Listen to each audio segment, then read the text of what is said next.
প্রিয় মুক্তিকামী ছাত্র জনতা, আমরা দেখতে পাচ্ছি যে আমাদের এই অভ্যুত্থান এবং বিপ্লবের পরেই দেশে অরাজকতা নাশকতা করছে ফ্যাসিস্ট এবং তাদের দোসররা।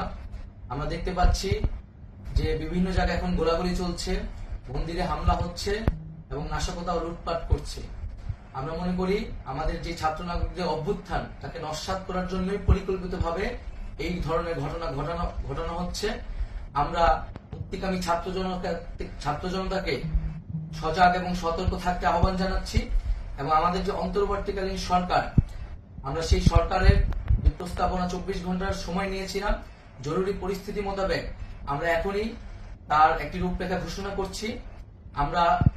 আমরা সিদ্ধান্ত নিয়েছি যে সর্বজন গ্রহণযোগ্য আন্তর্জাতিক খ্যাতিসম্পন্ন নোবেল পুরস্কার বিজয়ী ডক্টর মোহাম্মদ ইউনূসকে প্রধান উপদেষ্টা করে অন্তর্বর্তীকালীন সরকার গঠন করা হবে এবং ডক্টর মোহাম্মদ ইউনূসের সাথেও আমাদের কথা হয়েছে।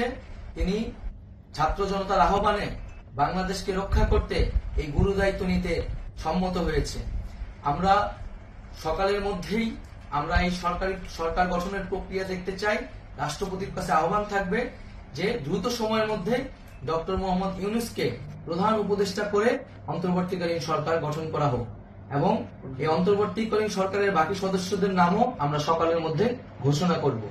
প্রিয় বন্ধুগণ, দেশে যে অরাজকতা চলছে, মানুষের জীবনের নিরাপত্তাহীনতা চলছে, সেজন্য আমরা রাষ্ট্রপতির কাছে আহ্বান জানাচ্ছি দেশে আইন শৃঙ্খলা পরিবেশ ফিরিয়ে আনার জন্য দ্রুত সময়ের মধ্যে কার্যকর ব্যবস্থা নিতে হবে এবং আইন শৃঙ্খলা বাহিনীকে সহযোগিতা করার জন্য মুক্তিকামী ছাত্র জনতাও রাজপথে থাকবে এবং অন্তর্বর্তীকালীন সরকার গঠন না হওয়া পর্যন্ত মুক্তিকামী ছাত্র জনতাকে রাজপথে থেকে তাদের যে অভ্যুত্থান, সেই অভ্যুত্থানকে রক্ষা করতে হবে।